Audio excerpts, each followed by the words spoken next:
এই যে এখানে আমরা যারা বসে আছি বাবা, আমরা অনেকে বলি না আমরা সংসার করছি, না, এখানে কেউ সংসার করিনি, সবাই সং সেজেছো।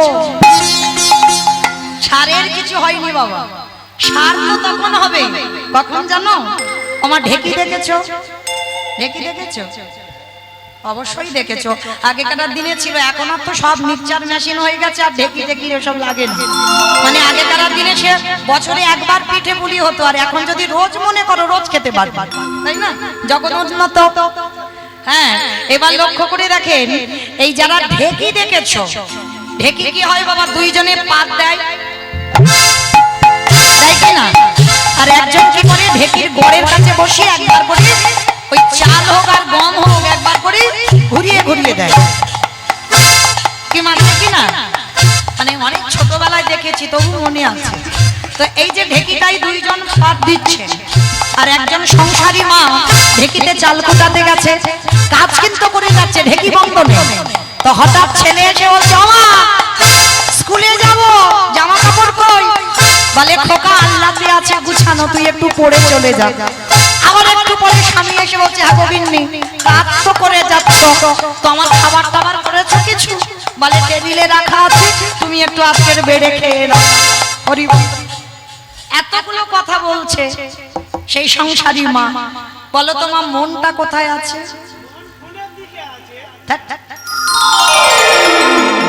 মন কোথায় আছে? ঢেকির গড়ের দিকে। মন কিন্তু একবারও স্বামীর দিকে যায়নি, একবারও ছেলের দিকে যায়নি।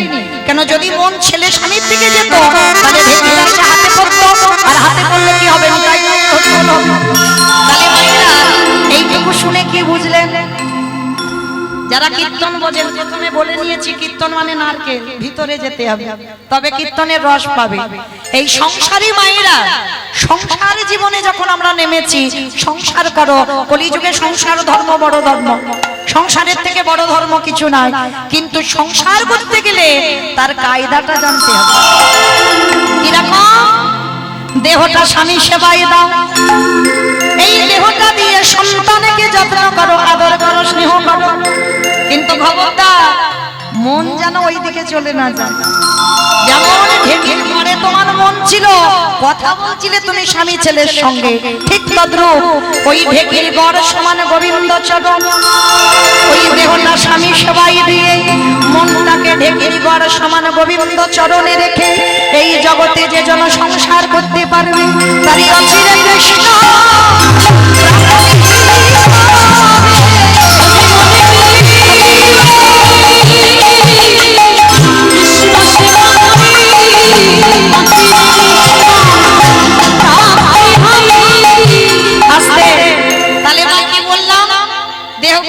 আপনাদের গ্রামে, কিন্তু মন থাকবে না, মন যাবে সুরধনী গঙ্গার তীরে।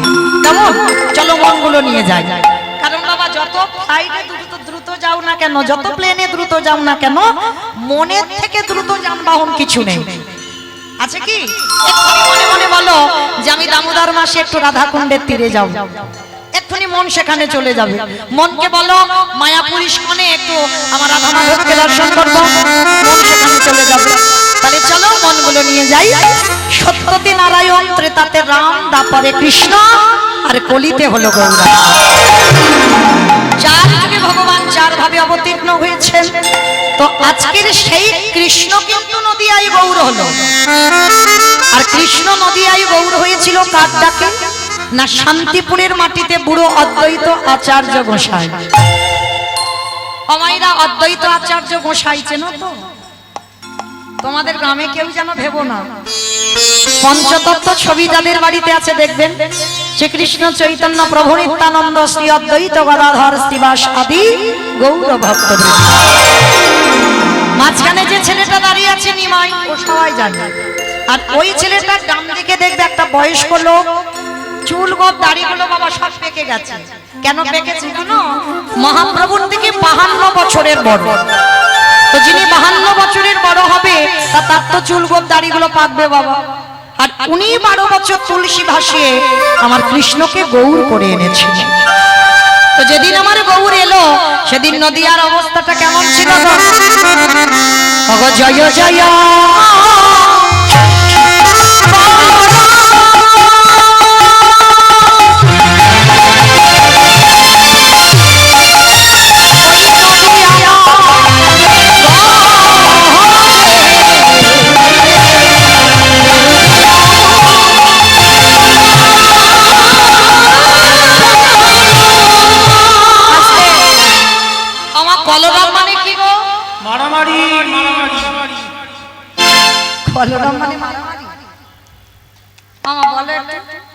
মানে কি?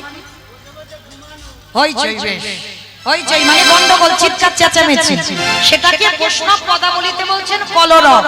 তো মহাপ্রভু যেদিন নদিয়ায় এসেছিল বাবা, সেদিন একটা গন্ডগোল হচ্ছিল। আমার সে গন্ডগোলটা তো এখানে হচ্ছে না, হচ্ছে দেখো একটা গুনগুন আওয়াজ হচ্ছে, কিন্তু ওই আওয়াজটা হলে হবে না। যেখানে হয় হরিনাম সেটাই নবদ্বীপ ধাম। তাহলে এটা যদি নবদ্বীপ হলো, তাহলে এখানে কলরব কই, গন্ডগোল কই? ওই গন্ডগোলটা মাত্র তিনটে ধ্বনি হবে, শঙ্কর ধ্বনি, উলুদ ধ্বনি, আর যাদের যাদের হাত দুটো আছে, যাদের আসেনি বলবো না, হয়তো বৃষ্টিতে বাড়িতে হাত রেখে এসেছো, যাদের হাত আছে ওই একবার দেখাও দেখি। নিতাই গৌর প্রেমানন্দে হরি বল। ওই এবার একটু প্রেম সে উলুদ ধ্বনি দাও। আজ জয় জয়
চুপচাপ শ্রবণ করবেন, কেমন?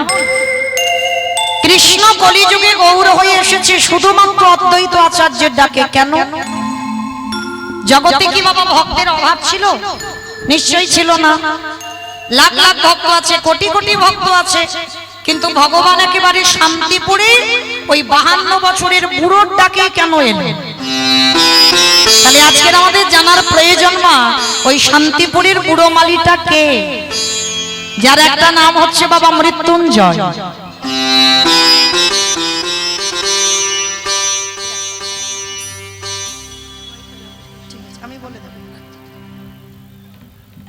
তো আজকে এত ভক্ত থাকতে এই অদ্বৈত আচার্য ডাকে এলেন কেন? আর এই অদ্বৈত আচার্যটা কে? যার একটা নাম হচ্ছে বাবা মৃত্যুঞ্জয়। অমাইনা মৃত্যুঞ্জয় কোন ঠাকুরকে বলে গো? কালী ঠাকুরকে। দেখেছো খিচুড়ি স্কুলে যাই না, বলে নাকি কালী ঠাকুরকে। মানে শিব ঠাকুরকে বলা হচ্ছে মৃত্যুঞ্জয়। কেন বলা হলো? সত্য ত্রেতা দাপর এই 3 যুগে আমার বাবার রূপ পরিবর্তন হয়নি, একই শিব ছিল। আর ওই বাবা কলিযুগের মাটিতে নাভা দেবীর গর্ভে জন্ম নিল, নাম হলো কমলাক্ষ। আর বড় হতে নাম হয়েছিল অদ্বৈত আচার্য গোসাই দীক্ষা নেবার পর। তাহলে এখানে আমাদের প্রশ্ন রয়ে যায় মা, সত্য ত্রেতা দাপরেতে যে বাবা ভোলানাথ শিব হলো, সেই বাবা কলিযুগে শিব হচ্ছে না কেন? কারণটা কি? এই কারণের কথা জানতে গেলে বাবা একটুখানি আমাদের যেতে হবে মহাভারত। মহাভারতে না গেলে আমরা প্রশ্নের উত্তরটা পাবো না। চলেন মহাভারতে যাব। সেই যুধিষ্ঠির মহারাজ রাজস্বয় যজ্ঞ করেছিলেন। ভালো করে শুনবেন মা, কারণ রামায়ণ বলো মহাভারত বলো সবটাই কিন্তু সমাজ শিক্ষা। যদি ঠিক ঠিক কেউ অধ্যয়ন করে বাবা নিজের মধ্যে সেগুলো চালনা করতে পারে, তার জীবন বদলাবে বাবা, অবশ্যই বদলাবে। এই যুধিষ্ঠির মহারাজ রাজস্বয় যজ্ঞ করেছিল, আর আমার ভগবান কৃষ্ণ সবাইকে একটা একটা করে দায়িত্ব দিয়েছিল নিজে দাঁড়িয়ে থেকে। যেমন আমার এই কমিটি দাদা ভাইরা এই হরিনাম সংকীর্তনের আয়োজন করেছেন, একা একার দ্বারা তো অসম্ভব বাবা, কোনোদিন সম্ভব নয় এত বড় একটা অনুষ্ঠান চালানো। তাহলে সবাইকে সহযোগিতা করতে হয়েছে, সবাইকে আগিয়ে আসতে হয়েছে, আর পরবর্তীতে সবাই আগিয়ে আসবেন, তারপরে তো একটা যজ্ঞ অনুষ্ঠান হবে। আমার ভগবান কৃষ্ণ রাজস্বয় যজ্ঞে বাবা সবাইকে দায়িত্ব দিচ্ছেন। আর যুধিষ্ঠির মহারাজ বলছে, কৃষ্ণ কৃষ্ণ তুমি তো সবাইকে দায়িত্ব দিচ্ছ, ও কৃষ্ণ তুমি নিজে কোনো কাজ টাজ করবে না? আমার ভগবান হেসে বলেছিল, কে বলেছে আমি করবো না কাজ? সবাই তো একটা করে কাজ করবে। আর তোমরা জানো আমি তো আমার নিজের জন্য দুটো দায়িত্ব ফেলে রেখেছি। সবাই একটা করে কাজ, আর কৃষ্ণ তুমি তোমার নিজের জন্য দুটো কাজ। কি কাজ করবে কৃষ্ণ? বলে কেন? এই যজ্ঞে যত যত সাধুগুরু ব্রাহ্মণ বৈষ্ণব আসবে, যত যত সাধুগুরু বৈষ্ণব আসবে, আমি কৃষ্ণ দয়াময় হয়ে সবার প্রথমে নিজের হাতে তাদের চরণ যুগল ধৌত করে দেব। যেই না কথাটা বলেছে সঙ্গে সঙ্গে চমকে উঠেছে, অসম্ভব, এটা কি করে সম্ভব? তুই বিশ্বের স্রষ্টা মালিক ভগবান, আর তুই কিনা যজ্ঞে যারা যারা আসবে সবার পা ধোয়াবি? ভগবান আমার মুচকি হেসে বলছে, হ্যাঁ দাদা, সবার আগে আমার কর্ম হবে প্রত্যেকের চরণ ধোয়ানো। কেন কৃষ্ণ? কে কোন জাতির মানুষ আসবে জাতির ঠিক নেই, কে নিচু জাত কে উঁচু জাত, সবার পা ধোয়াবি বলে। আচ্ছা মায়েরা, এই জায়গাটা ভালো করে একটু হৃদয় অঙ্গ করে দেখেন। ভগবান হয়ে যার কোনো কিছু অভাব নেই, যিনি বিশ্বের শ্রেষ্ঠ মালিক ভগবান, সেই ভগবান আজকের পা ধোয়ার দায়িত্বটা নিচ্ছে কেন? কি বাবা, যার কোনো কিছু অভাব নেই, যে মনে করলে একটা সেকেন্ডে পৃথিবীটাকে লয় প্রলয় করে, সেই ভগবান আজকের পা ধোয়াবে কেন? পা ধুইয়েছে বাবা একটাই মাত্র কারণ, নিজে আচরি ধর্ম জীবেরই শিখায়, নিজে না করলে ধর্ম জীবকে শেখানো না যায়। আমার আচরণ যদি ঠিক না হয়, আমার বলা যদি ঠিক না হয়, আমি যদি সাধুগুরু বৈষ্ণবকে সম্মান না করি, আমার ভগবান বলছে তাহলে আমার কথা শুনে আমাকে দেখে সমাজ শিখবে কি? কি বাবা, যারা শিক্ষার জায়গায় দাঁড়ায় তাদের যদি নিজেদের শিক্ষা না হয়, তাহলে তারা জগৎকে শিক্ষা দেবে কি? তাই তো আমার ভগবান কৃষ্ণ রাজস্বয় যজ্ঞে সবার আগে পা ধোবার ব্যবস্থা করেছে নিজে কৃষ্ণ। কেন? সমাজকে শেখালো, ওরে কলিজি, তোদের ঘরে সাধুগুরু বৈষ্ণব যদি আসে, সবার আগে পা ধোবার ব্যবস্থা করবি। এইগুলো মা আমরা আর মানতে চাই না। যখন খুব ছোট ছিলাম ঠাকুমাদের দেখতাম, মাদের দেখতাম, বাড়িতে বয়স্ক লোকেরা এলে, আত্মীয় পরিজন এলে, গুরুজন এলে, সবার আগে পা ধোয়াতো। এটাই সংস্কার ছিল। আর এখনকার দিনে মা আমাদের মতো মেয়েরা যত টিভি সিরিয়াল দেখে আর তাদের মতো আচরণ হয়ে যায়, আমরা ভুলে যাই সেই পুরানো সংস্কৃতির কথা। কিন্তু আমি অধম কীর্তনীয়া, চরণ ধরে বলে যাই না, যেন আপনারা কেউ ভাববেন না আমি কাউকে জ্ঞান দিচ্ছি না বাবা, আমার সেই যোগ্যতা সে ক্ষমতা আমার নাই। আমি এসেছি আপনারা জানেন, আমি শুধু মনে করাচ্ছি, মনে করাবার জন্য আমার আশা। যদি দুয়ারে কোনোদিন ভক্ত আসে, সাধুগুরু বৈষ্ণব আসে, সবার আগে চেষ্টা করো বাবা নিজের হাতে তাদের দুটো চরণ যুগল ধৌত করতে। এটা মনুষ্য জীবনে প্রথম কর্ম। অনেক মায়েরা প্রশ্ন করবেন, মৌমিতা আমার গুরুদেব তো নেই, গুরুদেব দেহ রেখেছেন, তাহলে কি করব? সাধুগুরু বৈষ্ণব ঠিক ঠিক পাই না, কি করব? তাদের জন্য ব্যবস্থা করে রেখেছি। আমি করিনি মা, ভাগবত করেছে। ভগবান কৃষ্ণ সুদামাকে তো বলেছিল, সুদামা এই পৃথিবীতে সব থেকে বড় গুরু তো যে যার ঘরের বাবা মা। সব থেকে বড় গুরু যে যার ঘরের বাবা মা। তারপরে গুরু হলো শিক্ষা গুরু, দীক্ষা গুরু। তারপরে গুরু হলাম আমি ভগবান। কই আমার ভগবান তো সবার আগে কোনোদিন বলেনি সবার আগে আমি বড় গুরু। আগে বাবা মার জায়গাটা দিয়েছি। কেন জানো? ভগবান জগৎকে বোঝাতে চাইলো যদি কেউ পিতামাতাকে সেবা করো, তাকে নবদ্বীপ, বৃন্দাবন, হরিদ্বার, দক্ষিণ ভারত, পশ্চিম ভারত, কুম্ভ মেলায় কোথাও যেতে হবে না। ভগবান বলছে আমি সারা জীবন সেই ভক্তের দুয়ারে আমি বন্দী হয়ে যাই। বুঝি ভাই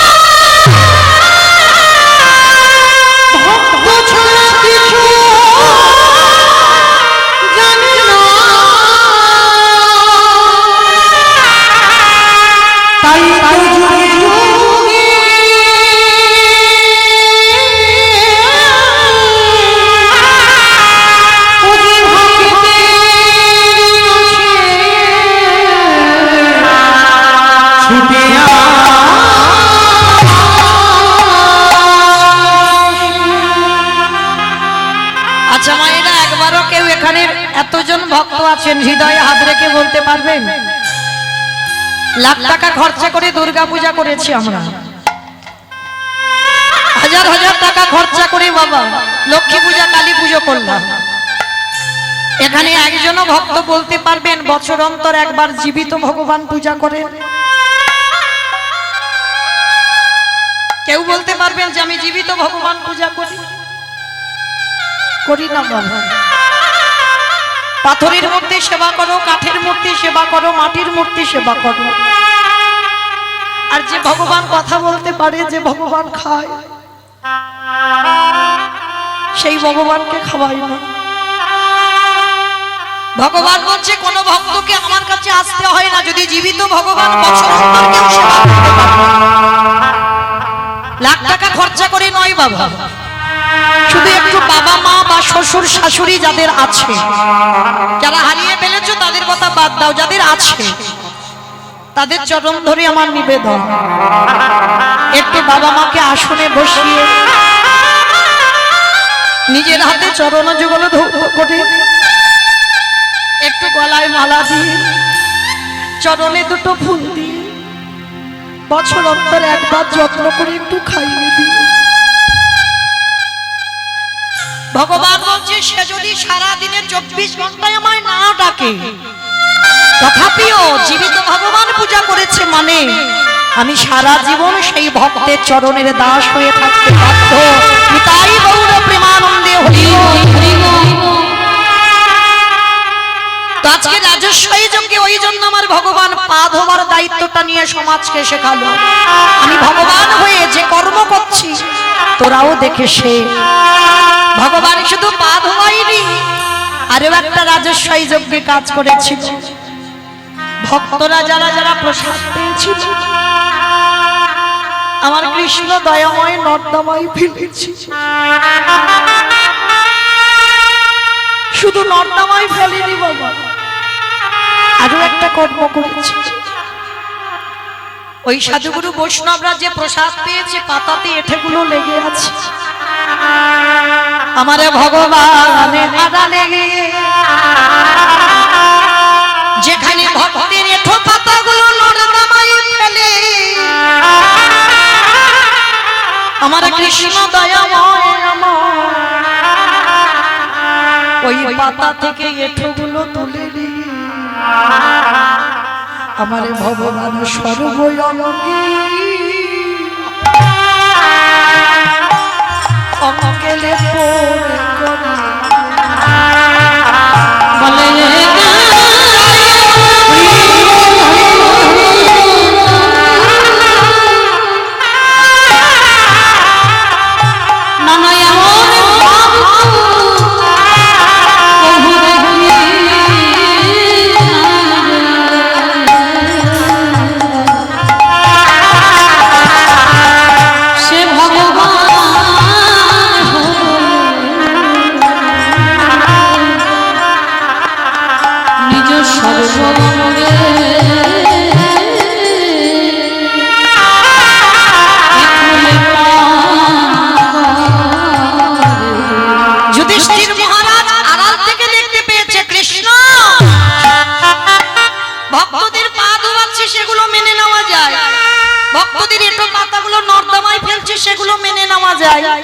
কিন্তু কৃষ্ণ ভক্তদের এঁঠোগুলো তুই সারা গায়ে মাখছিস কেন?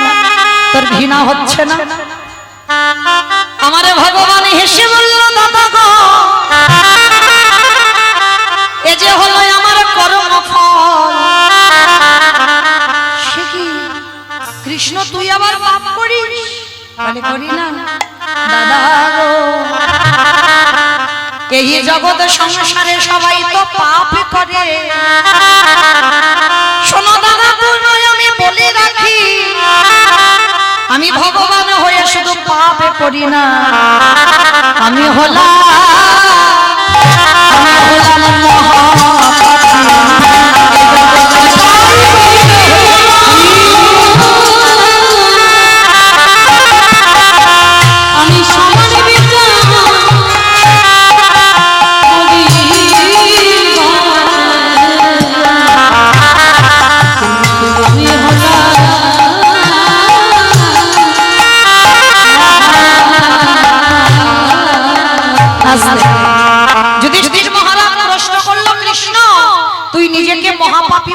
কেন, কি এমন পাপ করেছিস? তাহলে জানো দাদা, পাপ আমি কৃষ্ণ অবতারে দাপরেতে করি নাই। তাহলে কবে করেছিস? বলে ত্রেতা যুগে রঘুপতি রামচন্দ্রের অবতারে।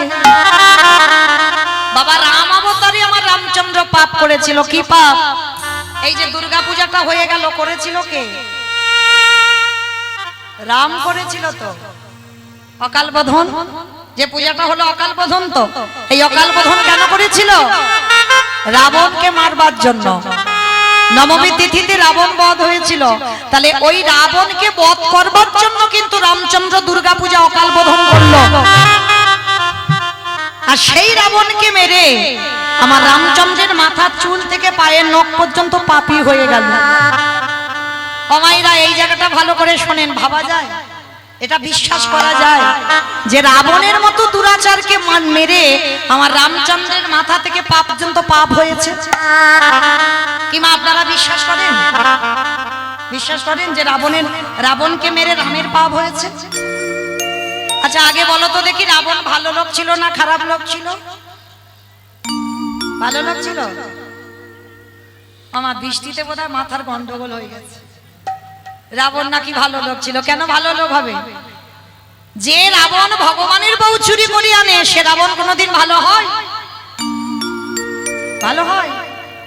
তবু বলছে ভালো হয়, মানে আমার থেকে কত অভিজ্ঞতা আছে। হরি বল। ভালো কেন? যারা বলছে ভালো ভেবে বলতে হবে। নারী জাতিকে হরণ করেছে মানে খারাপ তা নয়। নারী তো শুধু ভোগের নয় বাবা। নারী কি শুধু ভোগে? যদি কোনো পুরুষ মনে করে নারী ভোগের, ও সারা জীবন নারী ভোগ করে যায়। নারী ভোগের নয়, নারী সাধনার, নারী ভজনের, নারী আরাধনা। এই জগতে নারী জাতি হলো পূজনে।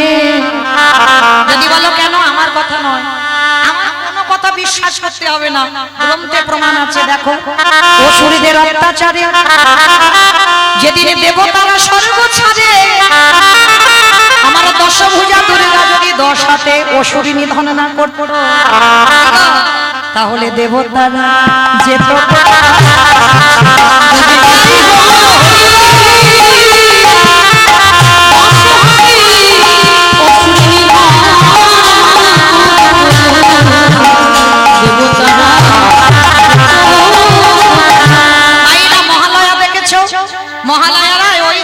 দেখেছি আমরা, দেবতাদের তেজ দিয়ে নারী সৃষ্টি করলো, পুরুষ নয়। আর সেই নারী অসুর নিধন করে দেবতাদের দেবত্ব ফিরিয়ে দিল। তাহলে নারী পূজনীয় নয়? ভালো করে দেখেন, ওই চণ্ডী ঠাকুর রামের চরণ ভজন করে পেয়ে গেল রাধা মাধবের কৃপা। বিল্লমঙ্গল একজন পতিতা নারী বারানিতা, সেই পতিতা নারীর চরণ সেবা করে আমার রাধা মাধবের কৃপা পেল। জয়দেব গোস্বামী মা পদ্মাবতীর চরণ সেবা করে কৃপা পেল। কি গো, নারী ভোগে? শ্রী শ্রী রামকৃষ্ণ পরমহংসদেব মা শারদার চরণ সেবা করলো, বিবেকানন্দ ভগ্নী নিবেদিতার চরণ সেবা করলো। তাহলে নারী ভোগের নয়। কেউ যদি মনে করে নারীকে ভোগ করব, সারা জীবন ভোগ করে। নারীর চরণ যদি ঠিক ঠিক কেউ ভজন করতে পারে, গুরু চরণে বসে নারী সাধনা যদি কেউ করতে পারে, তারে অচিরে কৃষ্ণ প্রাপ্তি।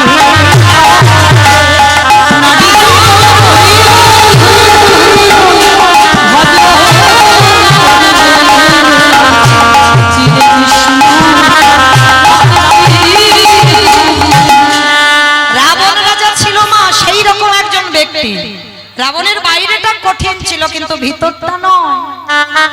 দেখবেন বাবা, কোন কোন মানুষের সঙ্গে চলাফেরা করলে মানে বাইরেটা মোটে ভালো নয় বাবা, এত মানে খারাপ, সে মানুষের সঙ্গে চলতে ভালো লাগবে না। কিন্তু যখন সেই ব্যক্তির সঙ্গে মেলামেশা করবে, তখন বুঝবে ওই মানুষটার মনটা কেমন। রাবণ ছিল তেমন চরিত্রের মানুষ। সীতামাকে তুলে এনে রাখলো কোথায়? কোথায় মা? অশোক বনে দেখলো না?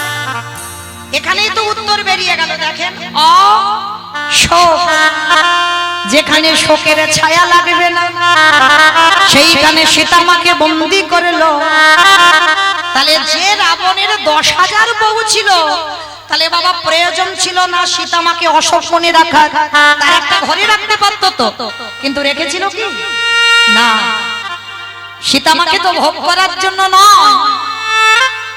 ওই সীতামা হলো ভব পারাপারের তরণী। ভালো করে তত্ত্বটা বোঝো। আমার তরণী মানে কি গো? নৌকা। বেশ, আচ্ছা বলো তো, এই নদীর ঘাটে যদি একটা নৌকা বাঁধা থাকে, ভালো করে যারা কীর্তন বোঝো তারা উত্তর দিতে পারবে, আর যারা বোঝো না বলতে পারবে না। ওই নদীর ঘাটে যদি নৌকা বাঁধা থাকে, হঠাৎ বাবা যিনি নৌকাটা চালায়, নৌকাটা তীরে রেখে কোথাও খেতে যাক বা ঘুরতে যাক, আর হঠাৎ যদি কেউ কোথা থেকে এসে ওই নৌকাটা ভাঙচুর করে, মাঝির কানে যদি একবার চলে যায়, ওই মাঝি ছুটে আসবে না মা দেখতে যে তার নৌকাটা ভাঙছে? দেখি আসবে কি না? বুঝতে পেরেছো আমার কথা? নাকি আমি বলছি শুধু শুনে যাচ্ছ? তলিয়ে গেছে ভিতরে? বেশ, সীতা যদি নৌকা হয়, আর এই নৌকাটা চালাই কে বলো? কে চালায় নৌকাটা? ড্রাইভার চালায়? নৌকা ড্রাইভার চালায়। অবস্থা দেখেছে? মাঝি তো চালায়। মাঝিটা কে? রামচন্দ্র। বেশ, এই ওই যে বললাম নারকেল, ভিতরে যাও। তাহলে দেখো, তাহলে সীতা যদি নৌকা হয় আর ওই নৌকাটা চালায় আমার রামচন্দ্র মাঝি, আর ওই চেরিরা অশোক বনে সীতা মাকে মারছে, ভাঙচুর করছে, আর নৌকা যত হারামা হারামা বলে কাঁদেবে, ওই মাঝির কানে যদি একেবারে চলে যায়, আর কি মাঝি থাকতে পারবে? কি গো থাকতে পারবে? আরো সোজা করে বলবো। আচ্ছা আমার সিনেমা টিনেমা দেখো, আচ্ছা সিনেমা বাদ দাও, সিরিয়াল দেখো তো? বেশ দেখো, আমি বারণ করিনি, সব দরকার। আচ্ছা যারা যারা সিরিয়াল দেখো, আচ্ছা বলো তো শুধু কি নায়ক নায়িকা থাকলে জমজমাট হবে? কি করতে হবে? একটা ভিলেন লাগবে, আর ভিলেন হলে কি হবে বাবা? মারামারি হবে, কাটাকাটি হবে, চুরি চারা হবে, তবে তো সিরিয়ালটা জমে উঠবে, তাই না? তবে দেখবে একটা টান টান উত্তেজনা থাকে, মানে আমি বাস্তবে কথা বলছি। তা এই যখন ভিলেন কিছুতে নায়ককে জব্দ করতে না পারে, মানে অনেক রকম করে চেষ্টা করছে, নায়ক মরে না, আমার শেষ পদ্ধতিটা কি নেয়? কি নাই গো? নায়িকাকে তুলে নিয়ে যায়, আর নায়িকাকে যদি একবার তুলে নিয়ে যায়, তাহলে কি বাবা আর নায়কের কাছে যেতে হবে? একেবারে 10 তলা বিল্ডিং থেকে নায়ক ঝাঁপিয়ে নায়িকার কাছে, বাস্তবে যেটা হচ্ছে। এবার সেটা তত্ত্বের ভিতরে আনেন, দেখেন আমার সীতা মা যদি নায়িকা হয়, আমার রামে যদি নায়ক হয়, রাবণ যদি জগতে ভিলেন হয়, নায়িকাকে তুলে আনলো, শুধু তুললো না, জ্বালালো, যন্ত্রণা দিল, কষ্ট দিল, ব্যথা দিল, বেদনা দিল। এইবার ওই নায়িকা যত হারাম হারাম বলে কাঁদে, আর কি আমার রামচন্দ্র থাকতে পারে? 7 সমুদ্র 13 নদী পার করে এই সোনার লঙ্কায় চরণে দেবে। রাবণের প্রথম স্ত্রী মন্দোদরী, মন্দোদরী আমি কাঁদি না, কেন জানো? যেদিনে আমার রামে আসবে, সেদিনে যদি আমার রাজ্যে খরা দেখা দেয়। ওমা খরা মানে কি গো? খরা মানে বৃষ্টি, খরা মানে অনেক বছর বৃষ্টি হয় না, তাকে খরা বলে। রাবণ বলছে যদি আমার রাজ্যে খরা দেখা দেয়, সেই দিন যদি রাম আসে, তাহলে তার চরণটা তুমি কি জল, তুমি তো চোখের জল অপচয় করে দিচ্ছ। কিন্তু আমি কাঁদি না, কেন জানো? যেদিন আমার রামে আসবে, ওই রামের চরণ দুখানা হৃদয়ে ধরে খালি বিলি নদী নালার জল, সেদিন আমি কি করব জানো মন্দোদরী? ওই রামের দুখানা চরণ ধরে আমার চোখের জলে চরণ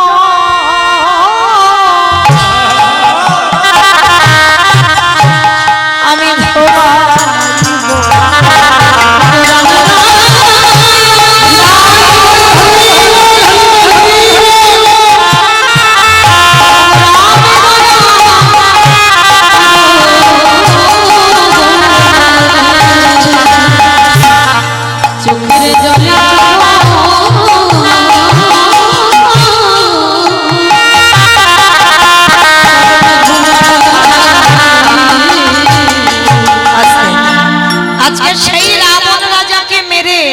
আমার রামচন্দ্রের সর্বাঙ্গটা পাপী হলো, মাথা থেকে পা পর্যন্ত পাপ হলো। সেই পাপ ধুচ্ছে কবে? কৃষ্ণাবতারে যুধিষ্ঠির রাজস্বই যজ্ঞে। আমাইরা যেখানে থেকে গিয়েছিলাম, আবার ঘুরে ফিরে সেখানে চলে এলাম, মনে পড়ছে তো? রাজস্বই যজ্ঞে ভগবান পা ধোয়ার দায়িত্বটা নিয়েছে। কেন? রাবণকে মেরে যে পাপটা করেছিল, ওই পাপটা ধুতে হবে।